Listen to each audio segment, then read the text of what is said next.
안녕하세요. 한 달 동안 있었던 노트북과 관련된 주요 소식들을 종합해보는 시간, 제엔테크 뉴스의 개사장입니다. 최근 마이크로소프트에서 서피스 신제품 발표 행사를 진행했습니다. 매년 가을마다 있는 연중 행사이긴 하지만 올해는 윈도우 11의 출시와 맞물려서 마이크로소프트도 약간 긴장하고 준비하지 않았을까 싶은데요. 그래서인지 올해는 서피스 시리즈에 제법 많은 변화가 있었습니다. 먼저 서피스 프로 8은 기존의 단점으로 지적되던 3가지 문제점을 깔끔하게 개선해서 나왔더라고요. 몇 년 동안 그렇게 노래를 불러도 달아주지 않던 USB-C 썬더볼트가 드디어 달리질 않나, 베젤도 얇아졌고 펜도 무선 충전이 가능한 수납식으로 변경이 되면서 서피스 프로 X와 같은 좀 모던한 느낌이 물씬 풍기더라고요. 베젤이 얇아진 만큼 기기 크기는 비슷하게 유지하면서 화면이 12.3인치에서 13인치로 넓어졌다는 것 역시 눈여겨볼 만한 변화입니다. 하지만 베젤이 얇아서인지 행사 영상을 보면 타입 커버를 사용할 때 화면 하단이 약간 가려지는 것 같더라고요. 실사용할 때 불편한지는 직접 써봐야 알겠지만 손가락으로 작업 표시줄을 터치하는 조작은 조금 힘들지 않을까 걱정이 됩니다. 기본 모델의 디스플레이는 60Hz이기는 한데 옵션으로 120Hz 고주 사율 패널 선택이 가능하다는 점도 인상적이었어요.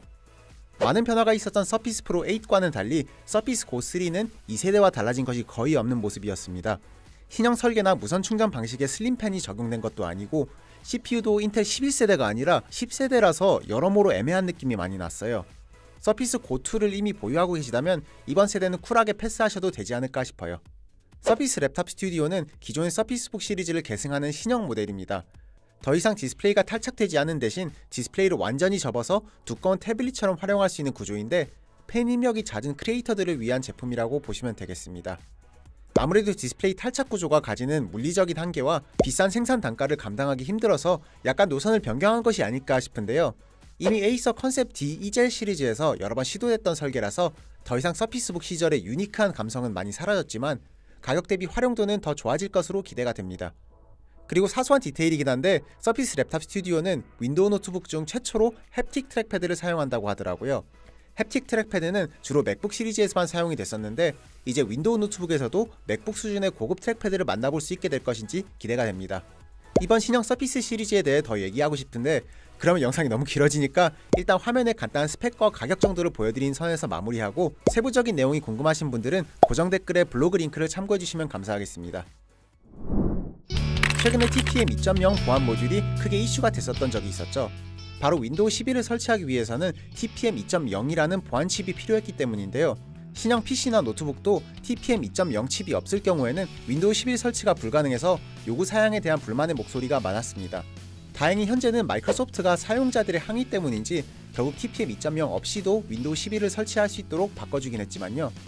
그런데 윈도우 11도 TPM 2.0 요구 허들을 낮추고 있는 와중에 리그 오브 레전드로 유명한 라이엇 게임사의 발로란트 타이틀에서 향후 TPM 2.0이 필수 요구사항이 될 것이라는 예측이 떠돌고 있습니다. 발로란트의 9월 패치 이후에 일부 사용자들이 게임을 실행하기 위해서 TPM 2.0 보안이 필요합니다 라는 에러 메시지가 출력됐다는 인증사진을 트위터에 올렸었는데요. 현재는 해당 메시지가 출력되지 않는 것으로 보아 향후 패치에 사용될 에러 메시지가 미리 유출됐었던 것이 아닐까 싶습니다. 이건 게임의 요구사양이 까다로워진다는 문제라기보다는 하드웨어 레벨의 암호화를 담당하는 TPM 2.0 칩의 권한을 게임사의 보안 프로그램에게 허용해준다는 문제를 더 중요하게 봐야 될 것 같아요. 안 그래도 라이엇의 뱅가드 보안 프로그램은 사용자 시스템을 과하게 모니터링한다는 점 때문에 비판을 많이 받아왔는데 TPM 2.0의 권한까지 허용해주기에는 좀 깨름칙하긴 하죠. 그리고 라이엇의 모 회사가 현재 중국의 텐센트라는 점까지 감안하면 이건 개인 선택에 맡기겠습니다. 그나저나 이 정책이 리그 오브 레전드에도 적용이 되면 좀 안 될 텐데 말이죠. 최고 성능이 제한된 LHR 그래픽이 출시됐음에도 불구하고 여전히 GPU 가격이 안정화될 기미가 보이지 않습니다. 그래서 엔비디아가 그래픽카드의 목마른 소비자들을 위해서 특단의 조치를 취해줬다고 하는데 그건 바로 이전 세대 RTX 2060 그래픽을 재생산하는 매우 신박한 아이디어라고 합니다. 그래도 RTX 2060을 그냥 생으로 다시 출시하기에는 좀 양심에 찔렸는지 VRAM이 기존 6GB에서 12GB로 2배 늘려서 재생산된다고 하네요.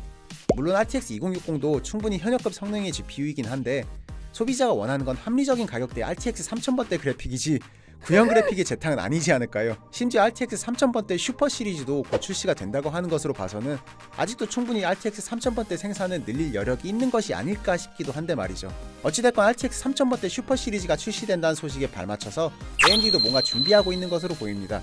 중국의 웨이버 포털 사이트에 RX 6900XTX로 추정되는 그래픽카드의 사진이 유출됐는데 특이하게도 측면에 올인원 순행식 쿨러가 장착된 것으로 보이네요. 그 외 세부적인 스펙이나 구성에 대한 내용은 없었고 출시는 2022년으로 예상된다는 반응이 많았습니다.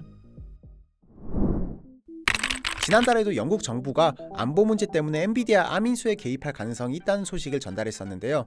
이제는 유럽연합까지 엔비디아 암 인수 과정에 대한 독과점 위험성이 없는지 여부를 조사하는 파견단을 조직했다고 합니다. 아무래도 바이든 정부 이후 미국과 유럽과의 관계에 금이 가기 시작하면서 발생하는 일종의 견제일 가능성도 있지 않을까 싶긴 한데요. 어찌됐건 엔비디아 입장에서는 절대 달가운 소식은 아닐 것 같습니다.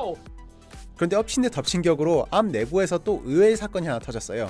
바로 암의 중국 지사가 소프트뱅크 본사로부터 독립을 해버린 것인데 그 과정이 참 깔끔하지는 못하더라고요. 중국 암 지사의 알렌 우 CEO가 관련 기술과 핵심 인력들을 알파텍처라는 벤처 기업으로 빼돌린 후에 남은 반대파를 모두 해고해버렸다고 합니다. 대놓고 기업 간판만 바꿔서 독자 운영을 하겠다는 의도로 해석할 수 있겠죠. 결국 현재 중국의 암 지사는 껍데기만 남은 상황이고 실질적인 운영은 암 본사의 간섭에서 자유로운 알파텍처만 남은 상황입니다.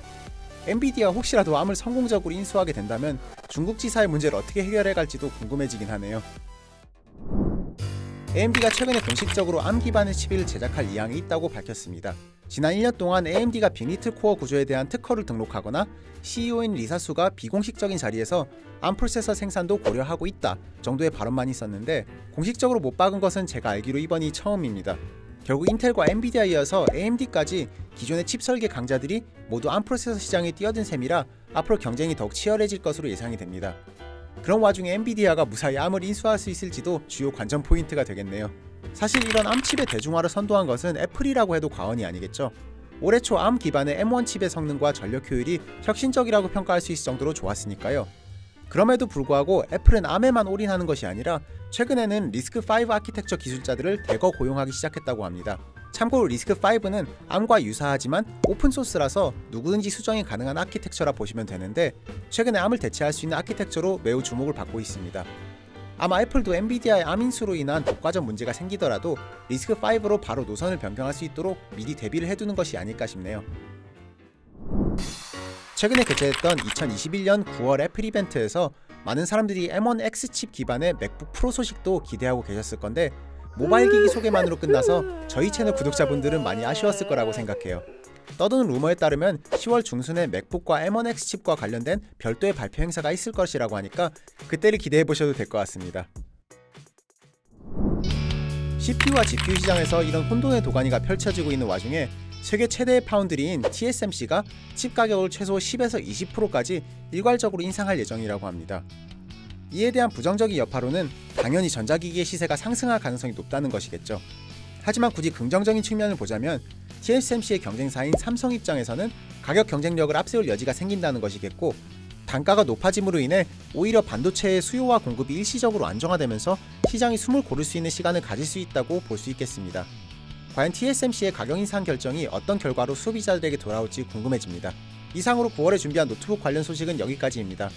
많은 분들이 응원해주신 덕분에 뉴스 컨텐츠도 어느정도 자리를 잡아가고 있는 것 같은데 여전히 건의사항이 있으시다면 자유롭게 댓글로 남겨주시면 최대한 반영해보도록 하겠습니다. 그럼 시청해주셔서 감사합니다.